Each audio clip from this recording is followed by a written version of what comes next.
sorry, I forgot to switch off my phone. Hello. Hello, Hello? Vikram Oza. Yeah. I'm talking from the Customs Department of Mumbai Airport. We have a parcel under your name that needs to be sent to Taiwan from Mumbai. Is it your parcel? We need confirmation from your side. Let me give you some details. It contains various drugs, illegal visas, passports, and bank documents. If this is not your parcel, please lodge a police complaint. I can help you with this. I will send you an OTP. Uh, the correct reaction to something like that is just to switch off, but you guessed it right. This is just an example of a scam call. They're trying to swindle off my money. Surely I'm not the only one who's received a call of this kind. Many of us have. Digital scams are just rising by the day in the country.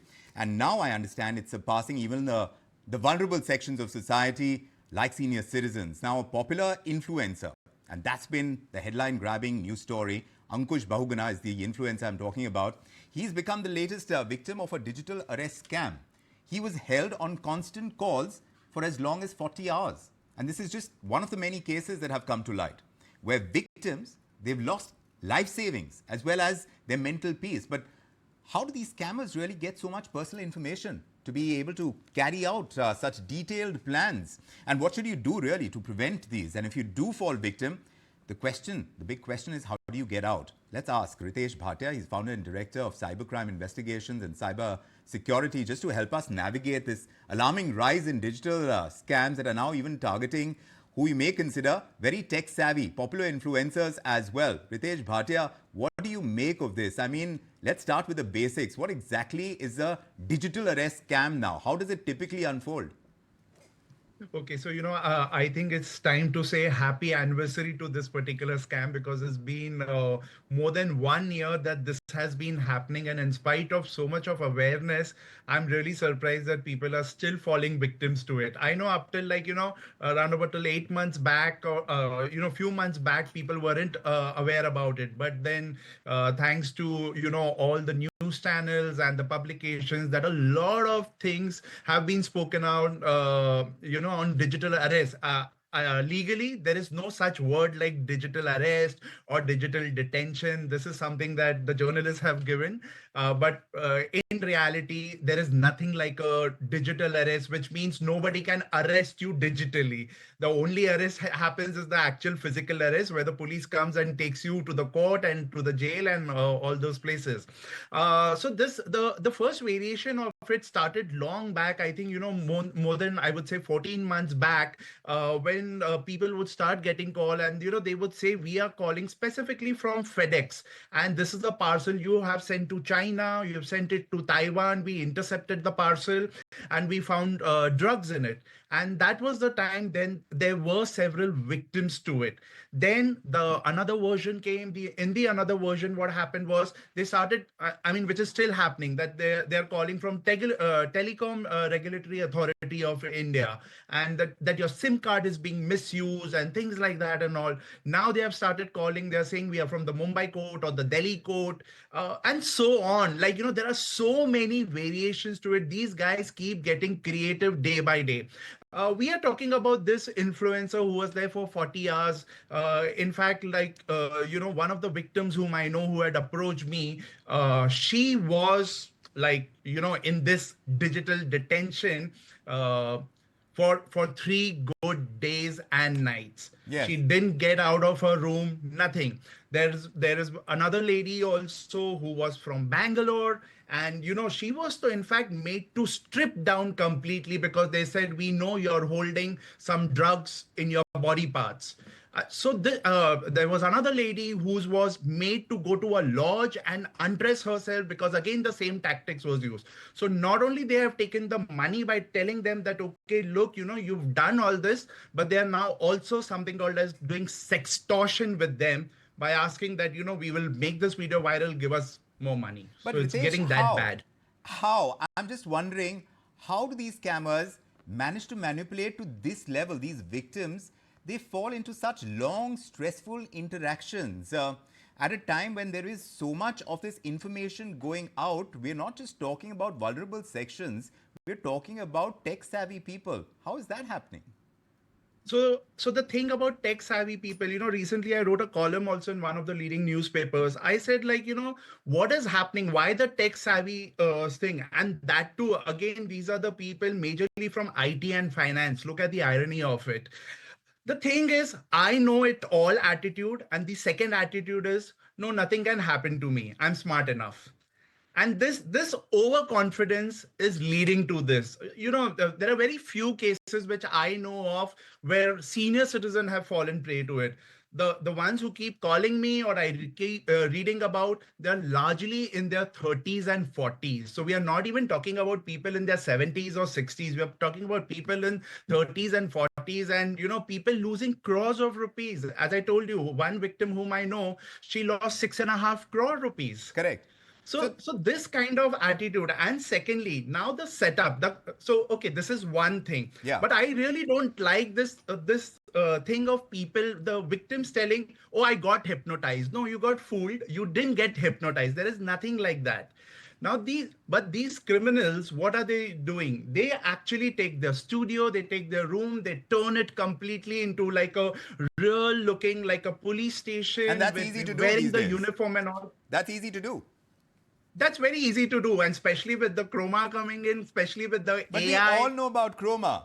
We all know about green screens. But this is what happens. Like, today also one of the journalists asked me, is it the fear of the police? We generally have that fear of the police. Is it? Any call, yeah, I think it is. I think it is. Because not till date that, you would have said, ki, okay, the police people have been very, very friendly as such. And, Right. it's very rare when you see them to be very friendly with you. No, So, of course, and that has been around for a while. There is this inherent fear that we have of cops, but Yeah. I'm just saying that red flags, I'm sure, would be there that people can watch out for to detect a scam that's happening, to avoid falling into these traps. What would those be, according to you, that we need to be mindful about here? Well, firstly, anything related to government is never going to come on the call. Never ever. I mean, we all know how our government works. Maybe we are going way too ahead with digitization and everything. But as far as these things are concerned, anything related to crime, it is never ever going to come via a call. It will always come to you via certain, like, even if it comes via an email, we know it's coming through a gov.in. That's the email ID of the government that it always ends with. But the government is never ever going to call you, whether it's the income tax or whether it is the TRI. The only people who are going to call you are for home loans and for other things, but nobody else is really interested in calling you like this. So, But the thing is, over here, But isn't this also a red flag when you see these scammers? They are often using international numbers to mask their identity. How challenging is it for real authorities to trace these calls down, hold these perpetrators accountable? And that in itself, in the first place, should be a red flag if you're getting it from some strange number. No, but the thing is, it is, the international numbers have just started. Up till now, it were the Indian numbers. So the government, like, kind of tightened up certain things, because of which now they have made it very, very automated. So it is coming from +1, +92. So this, you're absolutely right. This is the first red flag as such. And second, it's an IVR call. Come on. I mean, we really don't have somebody like, telling us about, okay, we've done some kind of lafda, and, that also we are being told through an IVR. That is the second thing. The third thing is when they say, okay, press 0, press 9. What are you trying to do? Why are you even experimenting it? I have seen people who have, like, the victims I'm talking about, who just press 9 out of curiosity. And later on, they actually started believing it, that this, that they've actually done certain crime and they have paid lots of money. Now, this is also because these guys have a lot of data of yours. They know your bank account number, they know your bank details, they know your Aadhaar number, they know your PAN number, they know your family details also. So they will tell you, you are the son of so and so. If you are going to, like, inform anybody, then we will arrest your father and mother. Right. The Right. house. We will arrest that spouse also. So, Yeah. once you hear all this, Yes. you then, like, Because they've already you gleaned start all that kind of information. They're sitting ready with all that information. But that They information have that. apparently is very Yes. easy to get nowadays. isn't it? Oh yeah, it's sold. It's sold by the kilo. It's like 50 paisa per record. That's the market rate, and it's sold online. And with the kind of data breaches we have, and secondly, the lack of a data protection law. I mean, just the rules just got released day before yesterday, and again we have 2 more years to go for the Data Protection Act to like really take shape as such. But Ritesh, now these digital scams, we're talking about financial repercussions, but they do take a huge toll on mental health. We're talking about a lady in Madhya Absolutely. Pradesh as well who's committed, Suicide, suicide yes. because of this entire issue that happened with her as well. What advice are you giving to someone who's been a victim in terms of recovery, seeking help? Because it's not easy to talk about how you've been scammed. Like you said, some of them are saying it's hypnosis, but it isn't. But there is shame It attached isn't. to it, isn't it? Well, I always tell whenever I go to give talks, I always, when people hear it, they start laughing. I said, please, let's not trivialize this. Because, I always start with this particular statement, sabka katega. Everybody is going to become a victim of cybercrime someday or the other. It could, and there is going to be some or the other repercussion. If not financial, it can be reputational, it can be psychological, it can be emotional, it can be anything as such. So we also have an NGO called as CyberBAP, which stands for Cyberbullying Awareness, Action and Prevention, wherein we get these people calling us and say that, okay, how could I do this? How could I fall for this particular scam? And they really go low. In fact, like we see these people like developing paranoia. Now every call that comes, or they start seeing certain people who are actually not existing. So today we may be laughing at this influencer or at the other victims, but I think it's extremely important, number one, for the all the viewers and for all the users in the digital space, that adopt this POV model, which means don't panic. P is for pause. Whenever you get a call, whenever you read something, whenever you hear something, pause, then go to the O. The O stands for the zero trust. Have a zero trust approach. Anything in the cyberspace, anything in the digital world, just look at with suspicion. Because today, don't be surprised if you see me, but tomorrow you may just see my deep fake. Yes. Yes, Yes, sitting and and they're talking using over those there. as So well. go They're using AI. They're trying to kind and of using AI. scam you by showing you your own Absolutely. images, and they've worked on it very Absolutely. carefully, I see. Yes, and that's why when you look at it as zero trust, the third thing you will go is to the V. The POV is very trending on the Instagram point of view, but Yes, here is the V. The V stands for the verify. right. Verify, hang up the call. It's okay. Call up the local police. Call up 100 that I got a call and all. Those people are trained. They by now they know that this has happened. And even if it has happened to you, it's okay to talk about it and to take help. But the first thing you need to do is call up 1930, because let's say you have paid some money. 1930 is the official cybercrime helpline number, and once you call them, they try to recover your money, which they Right. have been very successful in doing that.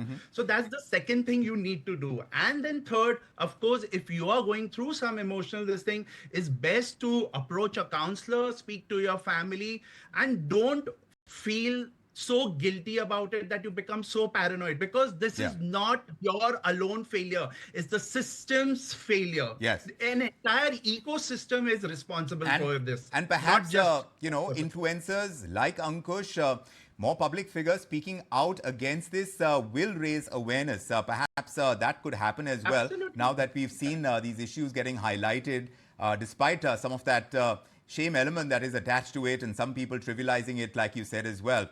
But let's hope for the best as a digital scam kind of trend grows.